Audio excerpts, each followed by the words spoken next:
Hey guys! So mga sister, I'm going to do my laundry muna because I have a lot of laundry. Tingnan nyo yan, nilaban ko kagabi guys, pero hindi ko natupi kasi super busy tayo. Char. So anyway mga te, kayo din ba kapag naglaba kayo, tinatamad din kayo magtupi?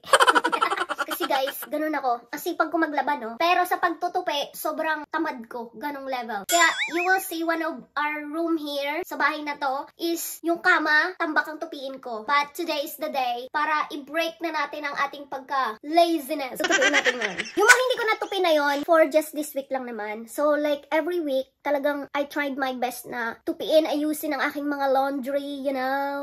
Kasi, life must go on. Naalala niyo, nag-garage sale kami ng asawa ko. Nag-garage sale kami, guys. And super enjoyable siya kasi, unang-una, you make money out of the used things, diba? Kahit sa tingin mo, hindi na siya mapapakinabangan, pero sa ibang tao, mapapakinabangan pa nila yon. So, yung asawa ko, guys, dahil gusto niyang ma-clean ang kanyang garaheng talaga namang masasabi kong full of shit, you know, is nag-decide siya na ibenta yung mga gamit na yun na nakatambak yan ng maraming taon since I got here. Sa dami ng mga bagay-bagay, from minana pa niya sa mama niya, sa nawala niyang kapatid, sa papa niya, sa lolo niya, nandoon, guys, nakatambak. Si David kasi yung tao, guys, na very sentimental sa kanya yung mga bagay-bagay na binibigay. So, tinatambak lang niya ng tinatambak niya hanggang sa naipon. Kaya yung garahe namin, hindi ko maipakita na maayos sa inyo kasi puno siya, guys, ng kung ano-anong mga bagay-bagay or mga old things. Tapos, nung nag-move kami dito, nag-rent kami ng dalawang storage kasi hindi kasya yung mga gamit na yun, guys. Isang storage lang. So, kailangan namin mag-rent ng dalawa.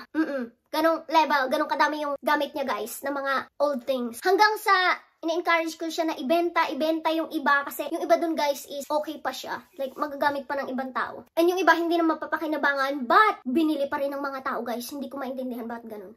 Basta yun na yun. And, ang dami na nang nabenta namin sa online, sa marketplace. Pero, ang dami pa rin natira. Hanggang sa yon last week, ewan ko, bigla siyang inihipan ng hangin. Kasi nag-decide agad siya na, ay, mag-garage sale tayo. Like, nag-decide siya ng Friday. Tapos, Saturday morning namin ng maaga namin ginawa. Yes, and so far, so good yung experience. Ang saya kasi, nakikita mo sa mukha ng mga taong bumibili na ang saya nilang makabili ng bagay na sobrang mura lang. Like, yung asawa ko, guys, parang $1 na lang niya binibenta yung mga iba doon, gano'n. Tapos, most of things na binenta niya is gamit sa sasakyan, gamit sa motor, mga gamit pang men's things ba, ganun. May nakita ko isang box full of gamit ng mama ni David. Ito yung mga cover sa table, mga ganon. Like this one. Kinuha ko siya, guys, kasi I like it! You know? So, kinuha ko siya, guys. Sabi ko, huwag mo ibenta yan because I like it. Sa mama to ni David na mga gamit. So, at least kahit wala na siya sa mundong ibabaw, guys, at least I have some things na mariremember ko siya as my mother-in-law. Kahit hindi ko pa siya namimit.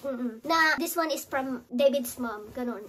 So, yeah. So, ito yung mga cloth. Like, sa lamesa. Meron din siyang mga blankets. Nasabi ni David is, ginanchilyo daw to ng mama niya. Ano daw to, handmade. Super okay pa siya at magagamit ko to dito sa bahay. At wala talaga akong remembrance sa grandma niya. Eto lang. Pero kay Papsi, napakarami kong remembrance. So, tingnan nyo to, guys. Ayan, mga ganyan. Binorda to ng lola niya ni David kasi mahilig siya magborda, maganchilyo and everything. So, sinave niya just in case daw na gusto. Yung iba naman, sa sobrang luma niya na, guys, na na-stock. Kasi ang maraming taon na to na stocks dun sa garahe. So, di na siya mapakinabangan. Like, super ano na siya. Kumalaman. So, ito, hindi na to mapakinabangan kasi may mga butas na. Sobrang tagal. Yung tela, rupok na. And then this one. And then this one, guys, tingnan nyo na to, na ginansilyo ng lola ni David. Maganda to, pang lagay sa couch. Oh, ito yung pinakagusto ko. Kasi ang kapal niya, like, super antique. Ganon.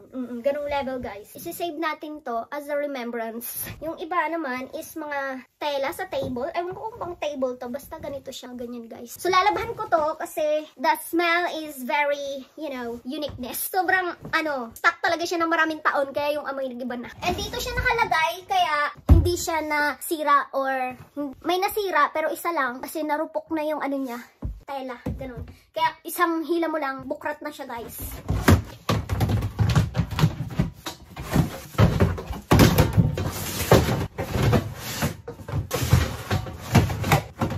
Ayan.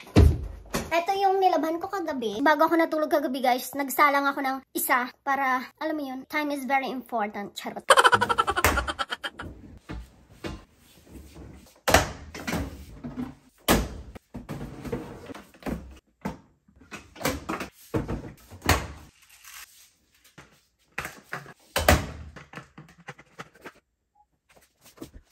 So guys, ito lang ang ginamit kong pang vlog, ang aking phone. So for today's kaganapan, ito ka na nilagay yung aking mga tupiing tuwalya para matupi ko na siya today. Kasi today's Tuesday, hindi pa ako nakakapag-start ng tupiin ko doon.